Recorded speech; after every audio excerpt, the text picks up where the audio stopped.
Trump അധികാരത്തിൽ വരുമ്പോൾ ആലയത്തിന് വേണ്ടി 15 കാര്യങ്ങൾ നടന്നു.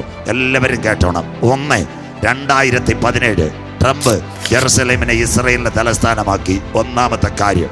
രണ്ടാമത്തെ കാര്യം, ലോകം വിട്ടുനിന്നു. ജെറുസലേമിൽ US എംബസി തുറന്നു. 3, ഇസ്രയേലിന് ജൂതരാഷ്ട്രം. ആര്യവനോട് മത്സരിക്കാൻ പറ്റത്തില്ല. കഴിഞ്ഞ ദിവസം ഹമാസിന്റെ പ്രശ്നം വന്നപ്പോൾ അന്തോണീസ് കുട്രാസ് പറഞ്ഞു, നിങ്ങൾ വെടിനിർത്തണം, മര്യാദയ്ക്കിരിക്കണം. അപ്പോൾ ഇസ്രായേലിന്റെ പ്രധാനമന്ത്രി അന്തോണീസ് കുട്രാസ് UN പറഞ്ഞ്, ഡ്രോൺ വരണോ, നീ മിണ്ടാതിരിക്കണമെന്ന്. മനസ്സിലാകുന്നവർക്കായി സ്വതന്ത്രം. 4, എല്ലാവരും കേട്ടാട്ടെ, 44 ദിവസം കൊണ്ട് ആലയം പണിയാനുള്ള ബ്ലൂ പ്രിന്റ് യഹൂദൻ ശരിയാക്കി. 5, $60 ലക്ഷം $1 ബില്യൺ പിരിച്ചു.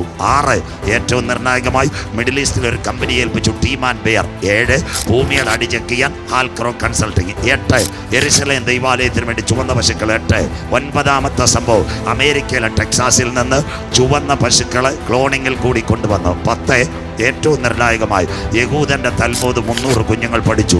11ാമത്തെ സംഭവം, സകല യഹൂദന്മാരും മടങ്ങി വന്നാൽ ഇസ്രയേലിനകത്ത് ട്രാഫിക്കും ആളെ നിയന്ത്രിക്കണമെങ്കിൽ ഒരു പോലീസ് മേധാവിയാണ്. റോണിയൽ ഷക്കർ എവിടെ പഠിക്കുന്നു?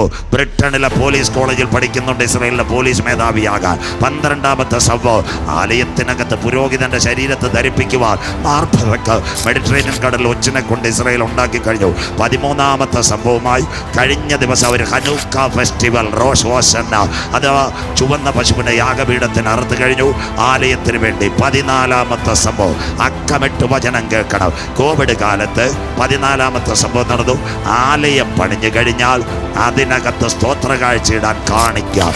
70 യഹൂദൻ നല്ല വ്യവസായികളായി. 50 പൈസയുടെ നാണയം മാറ്റി. അവൻ്റെ ഈ നാണയമില്ല.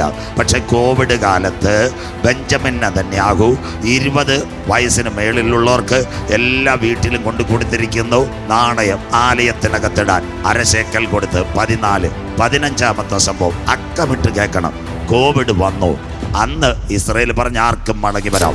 ഒക്ടോബർ 7 ഇസ്രയേലിന് അംശമായ കാഠിന്യം. മനസ്സിലാകുന്നവർക്കായി ബെഞ്ചമിൻ നെതന്യാഹു പറഞ്ഞൊരു കാര്യമുണ്ട്, അപ്പൻ ആരോ ആയിക്കോട്ടെ, ഞങ്ങൾക്ക് വിഷയമില്ല, അമ്മയുടെ പേര് യഹൂദ സ്ത്രീയെങ്കിൽ അവർക്ക് മടങ്ങി വരാം ഇസ്രയേലിലേക്ക്. യഹൂദന്റെ അവസാന മടങ്ങിച്ചേരക്കം.